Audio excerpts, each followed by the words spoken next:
Ouais, poisson. Il y est. Salut à tous, je vous retrouve au bord de l'eau juste après une session flotte tube pour vous parler matériel. Pour ceux qui me suivent sur la chaîne, vous le savez, je vous avais fait une présentation globale de tout mon matériel utilisé donc pour la pêche en flotte tube, mais il manquait un élément, c'était la batterie pour alimenter donc le nouveau moteur électrique que j'ai sur mon flotte tube. J'ai pris mon temps pour vous présenter cette batterie tout simplement parce que j'avais envie vraiment, comme j'avais fait pour le flotte et tous les autres accessoires, j'avais vraiment envie de tester la batterie avant de vous en parler de manière objective. Parce que j'attaque d'entrée, il y a un inconvénient, c'est son prix. Voilà, donc je voulais prendre mon temps, vraiment le tester avant de vous en parler en vidéo. Pour information, comme je vous avais dit dans la vidéo de présentation de tout le matériel flotte tube, vous pouvez utiliser pour connecter votre moteur à commande déportée, vous pouvez utiliser une batterie au plomb à décharge lente. Voilà, c'est très important. Et il faut que cette batterie au plomb à décharge lente, elle ait donc une tension de 12 volts.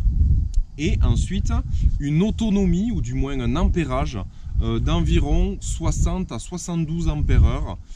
Dans ces eaux là c'est pas trop mal parce que l'inconvénient de la batterie au plomb, si elle a un avantage c'est qu'elle est pas chère, c'est qu'elle a un inconvénient, c'est son poids, c'est à dire que n'allez pas au delà de 72 ampères heure parce que sinon vous allez avoir des batteries qui vont déjà peser plus de 15 kg et donc en flotte tube c'est pas le top. C'est pour ça que moi j'ai opté pour un autre modèle de batterie qui n'est pas au plomb mais qui est au lithium. Donc l'inconvénient, comme je vous disais en début de vidéo, c'est le prix, certes, mais le gros avantage à l'inverse c'est le poids. Alors cette batterie, je vais vous la montrer, je la positionne juste derrière moi sur le flotte tube et je la connecte ensuite au moteur. Donc vous reconnaissez l'ensemble flotte tube avec notamment le moteur à commande déportée. Là je l'ai relevé de manière à pouvoir accoster pour pas que ça tape dans les hélices. Et je vais vous montrer du coup la batterie, je la range derrière, juste là, dans un bacan. L'avantage du Lunker, comme je vous avais dit dans la présentation globale, c'est que vous avez la place. Donc vous avez la place de mettre une grosse batterie au plomb, bien lourde. Mais vous avez encore plus de place du coup pour mettre une batterie au lithium, puisque ça prend beaucoup moins de place. Et vous allez pouvoir mettre aussi des boîtes de leurre. Allez, je ne vous fais pas attendre plus longtemps, je vous la montre. Elle est donc ici. Voilà, je l'ai prise jaune, j'aime beaucoup la couleur. Vous pouvez choisir différentes coques, différentes box. Moi j'ai choisi la couleur jaune, c'est ce qui me plaît. Et donc vous voyez, c'est la marque BBS qui fait ça, Bot Box System. C'est-à-dire que là j'ai une batterie, pour vous dire la caractéristique, donc 12 volts, c'est indispensable, que ce soit une batterie au plomb ou au lithium, il faut une tension de 12 volts pour ce moteur-là. Et elle fait 60 ampères heure. Sauf que on ne peut pas comparer vraiment avec une batterie au plomb à décharge lente. Et justement, quand on essaye quand même de les comparer, c'est à peu près le double. Je m'explique, c'est-à-dire qu'aujourd'hui, avec une batterie au lithium 12 volts 60 ampères heure, j'ai la même autonomie à peu près qu'une batterie au plomb à décharge lente 120 ampères heure. Donc c'est assez colossal. Et aujourd'hui, une 60 ampères heure pour un flotte tube, c'est même trop. C'est-à-dire que moi, si je devais vous conseiller, ça serait plutôt du 40 ampères heure. Alors vous le voyez, la batterie, ça se présente comme ça, sous la forme d'une mallette.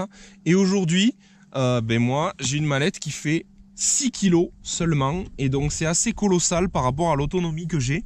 Et il n'y a pas plus simple pour la connecter. C'est-à-dire qu'en fait, donc BBS, il vous envoie la batterie comme ça, voilà, fermée, déjà prête.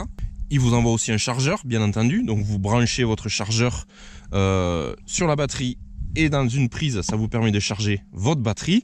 Et après, il vous envoie ce qu'il faut pour connecter votre moteur. Donc moi, mon moteur, en fait, le câble, il arrive là, je vous l'avais présenté. Donc avec le plus et le moins. Et donc, vous recevez donc une espèce de petit truc jaune là, dans lequel vous branchez de manière très simple, parce que moi je suis pas du tout bricoleur et j'ai réussi. Vous branchez donc deux cosses là-dedans, c'est hyper simple, et après vous branchez sur la batterie, c'est du plug and play qu'on appelle. Tac, voilà. Et après vous avez votre batterie qui est connectée au moteur. Le petit plus, c'est que vous appuyez ici sur le bouton et vous pouvez voir en direct la charge et le voltage de votre batterie. Donc même si c'est une batterie 12 volts, Quand elle va être chargée à 100%, vous verrez, ça va être affiché environ 12,6, 12,7 volts. Et au fur et à mesure que vous allez la décharger, la tension va diminuer un petit peu jusqu'à arriver à 0 quand vous aurez plus de batterie. Donc là, en l'occurrence, moi, c'est une batterie qui est à 39% encore d'autonomie. Donc vous pouvez checker en permanence votre niveau de charge et la mettre à charger quand vous voulez. Le gros avantage, c'est qu'une batterie au plomb à décharge lente, elle ne supporte pas d'être vide. Donc dès que vous avez utilisé même que 20%, il vous faut de suite la recharger et la stocker à 100%. Une batterie au lithium, c'est pas le cas. C'est comme pour votre téléphone portable, en fait, c'est du lithium, c'est pareil. Donc moi, je sais que là, ma batterie est à 39%. Donc je sais que ma prochaine session, elle sera environ de 3-4 heures. J'ai largement assez, donc ça sert à rien de remettre en charge la batterie. Donc la batterie, elle est fermée comme ça avec des vis. Bien sûr, vous avez interdiction de la toucher. C'est que BBS qui a le droit de l'ouvrir pour que la garantie puisse fonctionner et pour pas qu'il vous arrive des soucis. Il y a de manière à être en sécurité, donc tout ce qui va être coupe-circuit, tac, comme ça, ça disjoncte s'il y a un problème. Comme je vous disais, cette solution de batterie au lithium, elle a deux gros avantages, donc le poids, et de deux, c'est l'autonomie, c'est-à-dire que même une 40 ampères-heure, vous faites largement une grosse journée de pêche en été, donc 10 à 12 heures de pêche, largement. Et moi, avec une 60 ampères-heure, je sais que si je pars en week-end de pêche, donc 2 jours, 2 jours et demi, 3 jours, à pêcher 8 heures par jour, eh ben, j'ai largement de l'autonomie. Si je suis dans un gîte ou en pleine nature, j'en sais rien, j'aurais pas à recharger ma batterie tous les soirs. Et ça, c'est vraiment un gros plus. Après, l'inconvénient, voilà, il faut en parler. Mais c'est comme ça, chaque chose qui est de qualité, qui est rare et surtout nouveau, novateur et vraiment de qualité, eh ben, ça a un prix. Et pour l'instant, aujourd'hui, une batterie comme celle-là, ça avoisine les 800 € à peu près, chargeur et transport compris. Par contre, parce qu'il y a quand même une certaine somme pour le chargeur aussi et pour le transport. Donc à peu près, comptez environ 800 € pour une 60 ampères-heure. Et si vous avez des questions un peu plus techniques du style comment c'est fichu à l'intérieur, etc., comment c'est fabriqué, comment c'est assemblé, n'hésitez pas, vous avez le mail qui s'affiche en dessous de la vidéo et vous aurez toutes les infos aussi dans la description de cette vidéo. N'hésitez pas à contacter BBS, c'est vraiment deux passionnés qui ont lancé ça. Et donc vous allez avoir toutes les infos, vous les contactez par mail, ils rentreront dans les détails. Moi, c'est pas mon job, j'ai juste besoin d'un truc qui soit léger, qui dure longtemps et qui soit capable de propulser mon moteur. Mais vraiment, les détails techniques, je vous laisserai voir avec eux.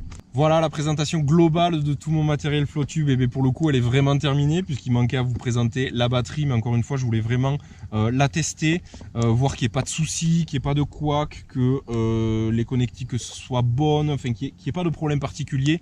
Tester l'autonomie surtout parce que c'est un gros avantage, je vous ai dit. Et là, clairement, j'ai fait 4-5 sorties de 4-5 heures aussi. Donc ça fait 20-25 heures d'autonomie. Donc c'est assez important. Après, on est aussi en Flowtube, donc il n'y a pas utilité permanente du moteur, mais je trouve que je deviens de plus en plus feignant, donc j'utilise de plus en plus, et donc je mets de plus en plus à rude épreuve la batterie. Donc voilà, j'ai préféré prendre le temps pour vous en parler. Ça va pas m'aider à faire du sport, ça. Voilà, bon, merci à tous d'avoir vu cette vidéo. Vous avez été nombreux à me demander quelle était vraiment cette batterie, donc j'espère que je vous ai répondu et que vous avez eu tous les éléments et que vous allez faire votre choix après entre une batterie au plomb ou au lithium chez BBS. Bon, moi je retourne peut-être pêcher, il y a peut-être moyen de faire encore du poisson, et puis d'ici là, moi je vous dis à bientôt, et pêchez bien. Ciao!